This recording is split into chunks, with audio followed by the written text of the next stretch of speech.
हाँ भी बच्चों, अपना जो टॉपिक है वो प्रोफेज पे आ गए हैं अपन कि एम फेज देख रहे थे। एम फेज की सबसे पहली जो फेज है वो क्या है?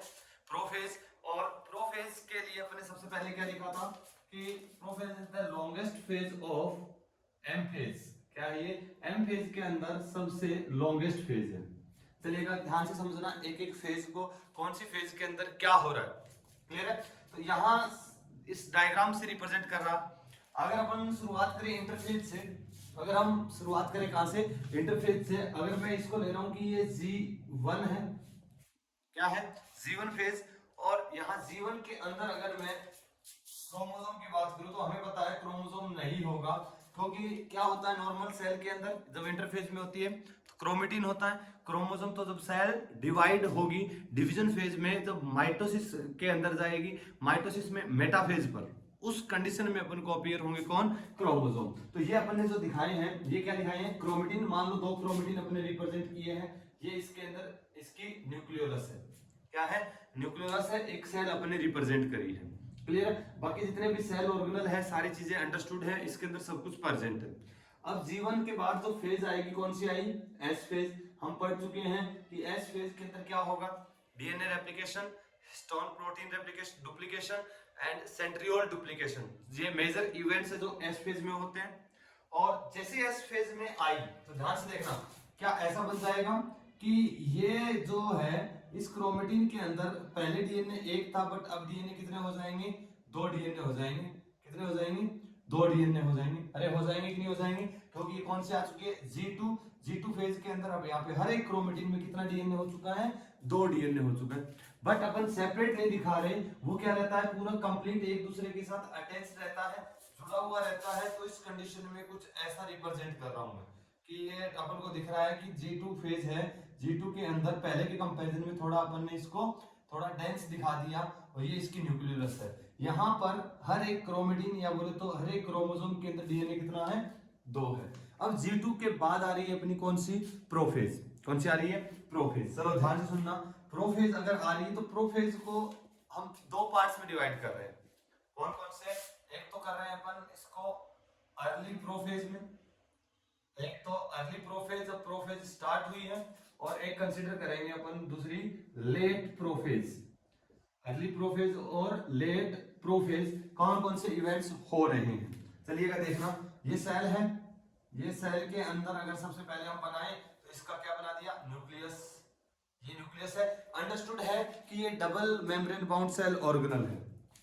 क्लियर है? और इसके बाहर की ओर क्या होगी? Endoplasmic reticulum. और साथ में क्या है यहाँ पर इसकी? ये गोल्जी एपरेटस। अरे है ER गोल्जी बॉडी। क्लियर है? और यहाँ जो मैंने क्रोमेटिन बनाए हैं, ये लो अपने दो बनाए हैं। यहाँ अंडरस्टूड है कि एक क्रोमेटिन के अंदर अभी डीएनए कितना है? डबल है, क्योंकि एस फेज से होके आया है। डन। और यहीं पे हमने पढ़ा था कि सेंट्रियोल का डुप्लीकेशन हो जाता है। सेंट्रियोल का डुप्लीकेशन हो जाता है एस फेज के अंदर। अरे होता है कि नहीं होता सेंट्रियोल का डुप्लीकेशन? तो एक सेंट्रियोल ये रहा, इसके चारों प्रोटीन मैट्रिक्स, तो बोले तो इसको कंप्लीट को क्या बोलते हैं अपन? सेंट्रोसोम। और एक ये लो दो, बोले तो सेंट्रियोल का डुप्लीकेशन हो चुका था, दो सेंट्रियोल बन चुके थे। तो कुछ ऐसी कंडीशन बन चुकी है अपने पास अब कि अब देखना कि जब प्रोफेज आगे बढ़ेगी तो क्या होगा। सबसे पहले अगर अपन देखना चाहें तो condensation of chromatin material start to form chromosome. यहाँ पर सबसे पहला इवेंट क्या होने वाला है कि जो क्रोमोसोम है उनका कंडेंसेशन स्टार्ट होगा, कंप्लीट नहीं होगा, क्या होगा? स्टार्ट होगा। अगर इस क्रोमेटिन को अगर मैं बनाना चाहूँ तो ध्यान से सुनिएगा, कुछ ऐसा कंडेंस करके मैं कुछ ऐसा बना रहा हूँ। देखना ये कंप्लीट अभी कंडेंस हुआ नहीं है, बोले तो कंडेंसेशन स्टार्ट हुआ है। यहाँ दूसरा क्रोमेटिन रिप्रेजेंट कर रहा हूँ, ये क्या है? इसकी न्यूक्लियोलस। क्या थी? न्यूक्लियोलस थी। यहाँ इसका कंडेंसेशन स्टार्ट हुआ है, कंडेंसेशन स्टार्ट हुआ है, कंडेंसेशन कंप्लीट नहीं हुआ, इसलिए मैं इस डॉटेड स्ट्रक्चर के अंदर इसको रिप्रेजेंट कर रहा हूँ कि कंडेंस हो रहा है, कंडेंसेशन कंप्लीट नहीं हुआ। अभी क्रोमेटिन से क्रोमोसोम बनने की और प्रोसेस बढ़ रही है। सबसे पहला इवेंट क्या हुआ? कंडेंसेशन स्टार्ट, बोले तो start condensation of chromatin material, बोले तो जो क्रोमेटिन मटेरियल है उसका कंडेंसेशन स्टार्ट हुआ है, जो क्या बनाएगा आगे जाके क्रोमोसोम बनाएगा। क्लियर है। और जो अपने सेंट्रियोल है, ध्यान सुनिएगा, ये क्या है सेंट्रियोल, ध्यान से सुनना इंपॉर्टेंट चीज है, ये क्या है सेंट्रियोल। सेंट्रियोल के चारों ओर क्या होगा, ट्यूबुलिन प्रोटीन ऐसे जुड़ती जाएगी और इसके चारों ओर रेज लाइक स्ट्रक्चर बनाएगी। इसके चारों ओर सेंट्रियोल के चारों ओर क्या जुड़ेगी, ट्यूबुलिन प्रोटीन से। ट्यूबुलिन प्रोटीन से क्या होगी, इस प्रकार की रेज लाइक स्ट्रक्चर निकलेगी और इन रेज को नाम देंगे अपन एस्ट्रल रेज। क्या नाम देंगे, एस्ट्रल रेज। कहां से निकली है, जो सेंट्रियोल था अपना, क्या था सेंट्रियोल, या बोले तो सेंट्रोसोम, क्योंकि सेंट्रियोल कितने होते हैं, दो होते हैं, एक दूसरे के परपेंडिकुलर, चारों ओर प्रोटीन मैट्रिक्स क्या कहलाता है, सेंट्रोसोम। तो यहाँ जो दो सेंट्रोसोम है, चार सेंट्रियोल है, चार सेंट्रियोल है, दो सेंट्रोसोम है, इनके चारों ओर क्या हुआ, एस्ट्रल रेज का फॉर्मेशन होना शुरू हुआ। और एस्ट्रल रेज क्या किससे मिलकर बनी है, ट्यूबुलिन प्रोटीन से। बता सकते हो ट्यूबुलिन प्रोटीन कहां बनी थी, G2 के अंदर। ट्यूबुलिन प्रोटीन क्या है, इसके बारे में भी हम डिस्कस करेंगे after completion of cell division. वहां पे हम एक टॉपिक डिस्कस करेंगे, साइटोस्केलेटन। क्लियर है। तो यहां पर ये किससे मिलकर बनी है एस्ट्रल रेज, ट्यूबुलिन प्रोटीन से मिलकर बनी है। और यहाँ पर एस्ट्रल रेज बन चुकी है। साथ में कुछ एस्ट्रल रेज ऐसी है, कुछ एस्ट्रल रेज ऐसी है जो कि कंटिन्यूअस इन दोनों सेंट्रोसोम से, दोनों सेंट्रोसोम से अटैच हो चुकी है। इसको और अच्छे से क्लियरली मैं डायग्राम में रिप्रेजेंट करूंगा, देखना थोड़ा सा इसको दूर बना देते हैं जिसको अच्छे से अपन को दिख सके। तो यहाँ पर अगर मैं ये सेंट्रियोल बना दिया, इसके चारों प्रोटीन मैट्रिक्स है और इसके चारों ये लोग अपन ट्यूबुलिन प्रोटीन से अपने बना दी एस्ट्रल रेज। और कुछ एस्ट्रल रेज कंटिन्यू हो जाती है, कुछ एस्ट्रल रेज इस प्रकार जो कंटिन्यूस होती है, इन एस्ट्रल रेज को क्या नाम देते हैं अपन, स्पिंडल फाइबर। क्या नाम देंगे, स्पिंडल फाइबर। तो यहाँ क्या बनना शुरू हो गए, स्पिंडल फाइबर। और ये जो रेज लाइक स्ट्रक्चर दिखी वो क्या है, एस्ट्रल रेज, और ये क्या है सेंट्रियोल। ये है क्या, ध्यान से सुनते जाओ, क्या बने सेंट्रियोल, एस्ट्रल रेज और जो अपने स्पिंडल फाइबर है, सबको कंपैरेटिवली, सबको एक साथ कलेक्टिवली जोड़ के हम इसको क्या बोलते हैं, ध्यान से सुनिएगा, इसको हम बोलते हैं mitotic spindle apparatus, mitotic spindle apparatus. तो बोले तो फर्स्ट इवेंट क्रोमोसोम का कंडेंसेशन स्टार्ट हुआ, सेकंड इवेंट क्या हुआ, माइटोटिक स्पिंडल एपरेटस की असेंबली हो गई है। असेंबली में क्या हुआ, दोबारा ध्यान से सुनिएगा, क्या हुआ कि हमें पता है सेंट्रियोल डुप्लीकेशन हो चुका था, एस फेज में हो गया था। और सेंट्रियोल के अंदर अगर बात करें तो सेंट्रियोल हमेशा दो होते हैं, एक दूसरे के परपेंडिकुलर हैं। ये जैसे डुप्लीकेशन हुआ तो कितने बनेंगे, चार। और सेंट्रियोल के चारों ओर जो प्रोटीन मैट्रिक्स होती है क्या बनाएंगे, सेंट्रोसोम। मैं बोल सकता हूं ये सेंट्रियोल है, या बोल दूं एक सेंट्रोसोम। उससे क्या होगा, इसके चारों ओर जो ट्यूबुलिन प्रोटीन की जो ट्यूबुलिन जुड़ती जाएगी क्या बनाएगी, एस्ट्रल रेज।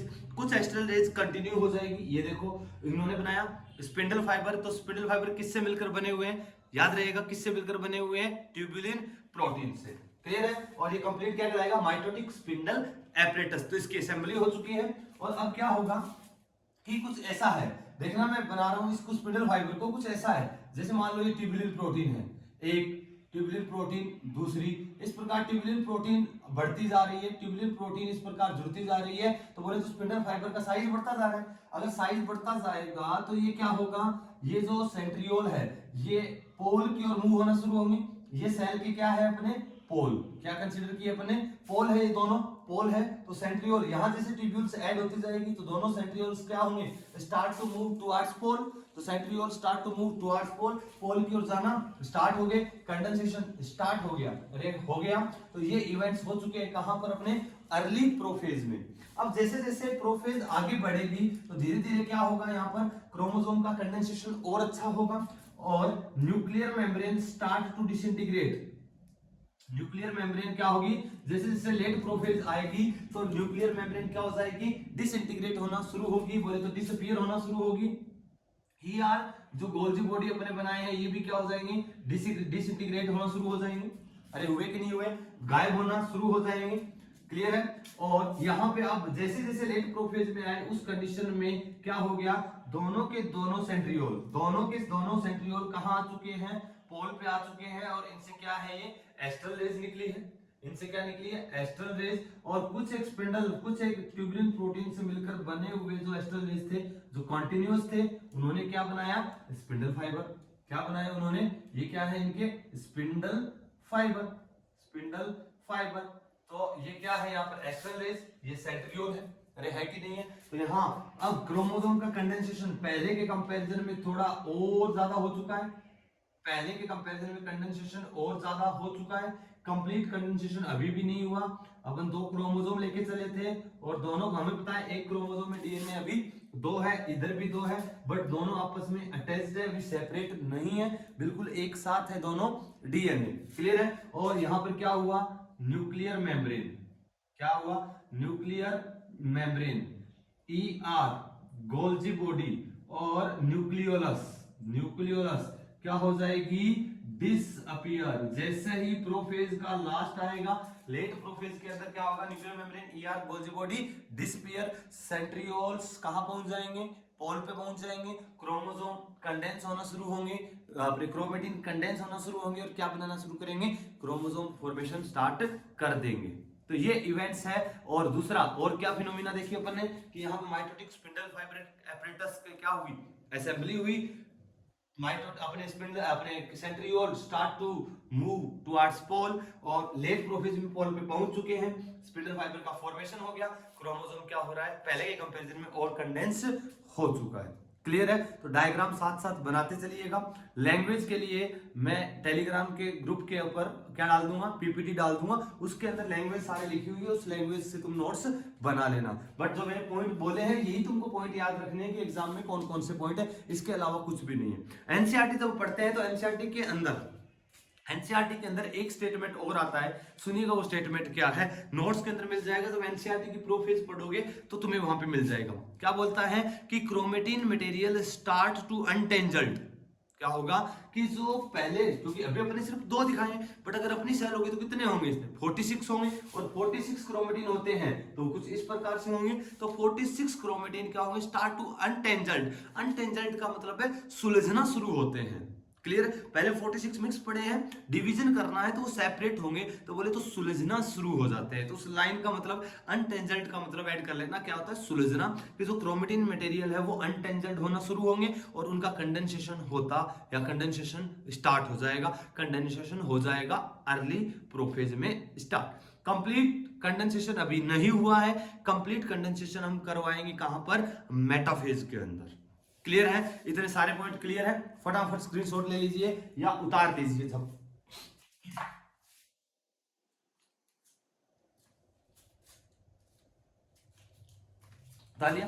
एक और एक्स्ट्रा पॉइंट अगर अपन इसके अंदर ऐड करें, ध्यान से सुनिएगा। यहां पे अपन ने बताया कि एस्ट्रल रेज का फॉर्मेशन हुआ। क्लियर है? इस पॉइंट को और ऐड करना। ये क्या है अपने? एस्ट्रल रेज और ये क्या है? Astral rays. तो इनके अंदर, जिनके अंदर एस्ट्रल, क्या दोनों तरफ एस्ट्रल रेज बनी है? यस। तो ये केस एनिमल के अंदर, अगर एनिमल के अंदर इस टाइप के एस्ट्रल रेज का फॉर्मेशन होता है तो उसको बोलते हैं अपन astral division, astral type division, या इसको बोलते हैं एम्फी एस्ट्रल। क्या बोलते हैं? Amphiastral cell division. Amphiastral क्यों बोला? कि दोनों तरफ क्या है? Astral raise. एम्फी एस्ट्रल क्यों बोला? दोनों तरफ क्या है? Astral rays. तो एम्फी एस्ट्रल, एम्फी का मतलब बोथ, दोनों साइड में है। But in the case of plant, there is centriole is absent. Centriole क्या है? Absent. Then वहां पर कौन फॉर्मेशन करता है स्पिंडल फाइबर का? तो वो ध्यान से सुनिएगा। प्लांट के अंदर सेंट्रियोल एब्सेंट है। हायर प्लांट की अगर हम बात करते हैं तो सेंट्रियोल क्या होता है? एब्सेंट होता है। एनिमल के अंदर तो प्रेजेंट है, तो वहां तो एस्ट्रल रेज का फॉर्मेशन होता है। तो क्या एनिमल के अंदर, प्लांट के अंदर क्या होगा? सुनिएगा। प्लांट के अंदर सेंट्रियोल क्या है? In the case of, add कर लेना नोट डाल के। प्लांट्स में क्या है? सेंट्रियोल एब्सेंट है। सेंट्रियोल एब्सेंट है तो वहां पर स्पिंडल फाइबर का फॉर्मेशन करना पड़ेगा। तो वहां पर जो ट्यूबुलिन प्रोटीन है उसको असेंबल कौन करवाता है? तो उसको असेंबल करवाने के लिए एक प्रोटीन है gamma TURC। Gamma 2RC। Gamma 2RC का मतलब क्या? सुनिएगा। ये गामा ट्यू का मतलब है tubulin, gamma tubulin ring complex. क्या है? गामा ट्यूबुलिन रिंग कॉम्प्लेक्स है जो कि वहां पर स्पिंडल फाइबर का फॉर्मेशन करवाएगा। तो जस्ट याद रखना कि गामा ट्यूबुलिन है और इससे क्या बनेगा, दोनों तरफ ये क्या बना देगा, इसे इस प्रकार के स्पिंडल फाइबर। बस वहां क्या नहीं होगा, सेंट्रियोल नहीं होगा। सेंट्रियोल नहीं होगा तो वहां पर एस्ट्रल रेज का फॉर्मेशन भी नहीं होगा। तो एस्ट्रल रेज भी प्लांट के केस में क्या रहेगी, एब्सेंट। तो एस्ट्रल रेज भी एब्सेंट है। तो इस प्रकार के सेल डिवीजन को क्या मैं बोलो क्या लिख दूं, anastral cell division, anastral cell division. तो प्लांट के केस में सेल डिवीजन क्या हो जाएगा, एन एस्ट्रल, और एनिमल के केस में astral, because animal have centriole, और जब सेंट्रियोल होगा तभी एस्ट्रल रेज का फॉर्मेशन होगा। तो ये थी क्या, प्रोफेज। वापस से प्रोफेज, अर्ली प्रोफेज में क्या हुआ, chromosome material start to, chromosome material मतलब जो क्रोमोसोम बनाएगा, स्टार्ट टू अनटेंजल्ड, वो सुलझना शुरू होगा। धीरे धीरे कंडेंसेशन स्टार्ट हुआ है, कंप्लीट नहीं हुआ। माइटोटिक स्पिंडल एपरेटस असेंबली हो चुकी है, जिसमें एस्ट्रल रेज है, सेंट्रियोल है, स्पिंडल फाइबर है, उनकी असेंबली हो गई है, और वो start to move towards pole, pole की ओर मूव करना शुरू कर गए हैं। और वही लेट प्रोफेज के अंदर अगर बात करेंगे तो nuclear membrane start to disintegrate, धीरे धीरे डिसइंटीग्रेट होना शुरू होगी, या बोले तो at the end of the prophase nuclear membrane disappear, या बोले तो गायब हो जाएगी। Nuclear membrane, nucleolus, Golgi body, ये सब क्या हो जाएंगे, गायब। ऐसा नहीं कि यहां से खत्म हो जाएंगे, खत्म नहीं हुए, वो वेसिकल्स की फॉर्म में साइटोप्लाज्म में ये क्या हो जाएंगे, गायब होंगे। वो अपन को नॉर्मल अपीयर नहीं होंगे। क्लियर है, नॉर्मल अपीयर क्यों नहीं हो रहे, कि हम जो भी स्टडी कर रहे हैं एक नॉर्मल ऑप्टिकल माइक्रोस्कोप से देख रहे हैं, तो हमको वो चीजें दिखाई नहीं देगी। तो सर कैसे दिखेगी, यस, इलेक्ट्रॉन माइक्रोस्कोप से देख सकते हैं, बट इलेक्ट्रॉन माइक्रोस्कोप से जो भी चीजें हम देखेंगे वो आफ्टर, कब देखेंगे, जब सेल का जो भी पार्ट होगा, जब डेड पार्ट होगा तो उसको देखेंगे। बट हम डिवीजन देख रहे हैं, डिवीजन देखना है, नोट करना है, तो अपन को लिविंग सेल को देखना पड़ेगा, और लिविंग सेल को इलेक्ट्रॉन माइक्रोस्कोप से नहीं देख सकते, तो अपन को ये चीजें अपीयर नहीं होगी। वेसिकल्स की फॉर्म में वहां पे डिग्रेड होकर टूट के क्या हो चुकी है, सेपरेट हो चुकी है। अगर तुमको थोड़ा बहुत भी याद है तो वहां पर न्यूक्लियर मेम्ब्रेन के अंदर की ओर अपने न्यूक्लियर लेमिना बनाई थी, इंटरमीडिएट फिलामेंट था, उसकी वजह से क्या हुआ, ये डिसइंटीग्रेशन हुआ है न्यूक्लियर मेम्ब्रेन का। क्लियर है, तो ये अपने देखा प्रोफेज। अब देखने वाले हैं मेटाफेज।